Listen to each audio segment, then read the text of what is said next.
La méthode d'achat régulier elle est très intelligente parce qu'elle n'essaye pas de deviner les bons timings de marché. On ne peut pas deviner les résultats des sociétés à court terme ou ce que les marchés vont faire à court terme. Mais à long terme, je vous ai montré qu'on est gagnant parce que la majorité de la bourse elle est gagnante à long terme. Et pourquoi?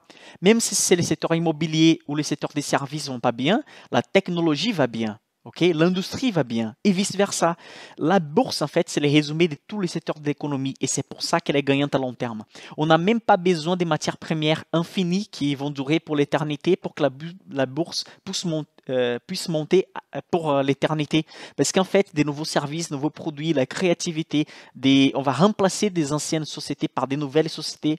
Tout ça permet que la bourse puisse en fait monter à long terme. Donc ici, on a deux types d'investisseurs. Celui les bleus qui va mettre 8000 dollars en janvier, ok.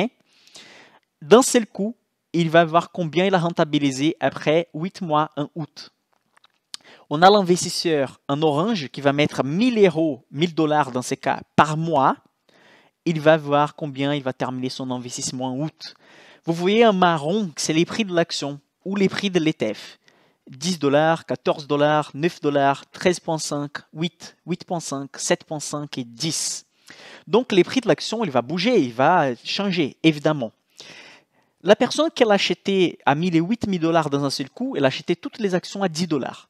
La personne qui a mis 1000 euros, 1000 dollars par mois, elle a acheté un peu d'actions à 10 dollars, à 14, à 9, à 8. La personne qui a pu acheter sur plusieurs mois, elle a pu acheter des actions moins chères pendant certains mois. Elle a acheté à 9 euros, 8 euros, 8,50, 7,50. Ça permet à cette personne, une fois que les marchés reviennent au prix d'avant, qui était 10 euros, permet à cette personne d'être gagnante déjà. Dans ces cas, l'investisseur qui a fait des achats réguliers, il a gagné 4,7% des retours sur son investissement.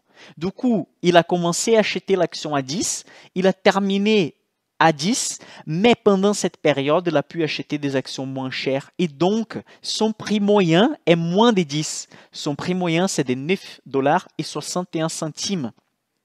Donc, il est gagnant même si l'action termine la période d'investissement sur la même valeur. Ok? Ça, c'est un avantage de la méthode DCA. Évidemment, si les marchés étaient haussiers, mettre dans un seul coup, c'est le meilleur des cas. Évidemment, mathématiquement, c'est clair. Les mecs ont mis 8000 dollars et si la bourse, l'action avait fait chaos, 10 dollars, 12, 15, 16, 20, il allait gagner plus. Mais on ne peut pas savoir si le marché va partir seulement en hausse, s'il va être cyclique et instable, ou s'il va avoir une période de chute avant de partir à la hausse. Donc, la méthode DCA permet d'acheter d'actions pendant toutes les périodes sans deviner les timings de marché. Et comme vous avez vu tout à l'heure, une personne qui a fait des investissements sur les marchés, après 10 ans d'investissement, c'est presque impossible d'être perdante. OK? Donc là, l'investisseur bleu, il investit 8000 euros dans un seul coup le 1er janvier. Et à la fin de la période, le 31 août, il a eu une rentabilité de 0% par rapport à son prix initial, parce qu'il achetait à 10 dollars chaque action. À la fin, l'action était à 10 dollars. L'investisseur en orange, il a utilisé la méthode DCA, donc il a glissé 8000 euros, 8000 dollars sur 8 achats mensuels de 1000 euros ou 1000 dollars. Pendant une période d'investissement, qui c'était les 8 mois, donc 1000 chaque mois, il a pu acheter des actions à un prix réduit. C'est pour ça qu'une fois que l'action elle revient à 10 dollars, il était déjà gagnant, parce que son prix moyen, c'était de 9 euros et 61 centimes. Parce que quand il l'achète à 10, à 14, à 9, à 8, à 7, son prix, il change en fait si on fait la moyenne de son prix. Ok? C'est pour ça qu'il est gagnant déjà à long terme. Ok? Est-ce que c'est compris ça?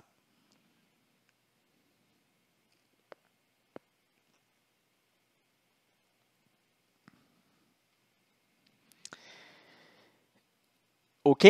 Donc, utiliser la méthode DCA, c'est la manière la plus intelligente d'investir. Je conseille à tout le monde, surtout les débutants, d'utiliser la méthode DCA.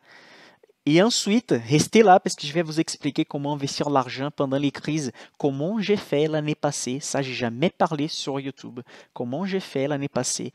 Quels sont les conseils des principaux livres d'investissement pour utiliser l'argent pendant les crises, pour gagner énormément avec les crises. Ok?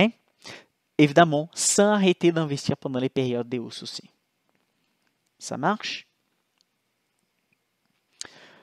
Pour ceux qui ont, pour que j'oublie pas de parler de ça, pour ceux qui ont un montant d'argent plus élevé, ok, on va dire 50 000 euros et vous voulez commencer à investir, je vous conseille de laisser une marge de 20-25% à côté. Donc, si vous avez 50 000 euros, laissez 10, 12, 13 ou 15 000 euros à côté. Donc, vous allez investir 35.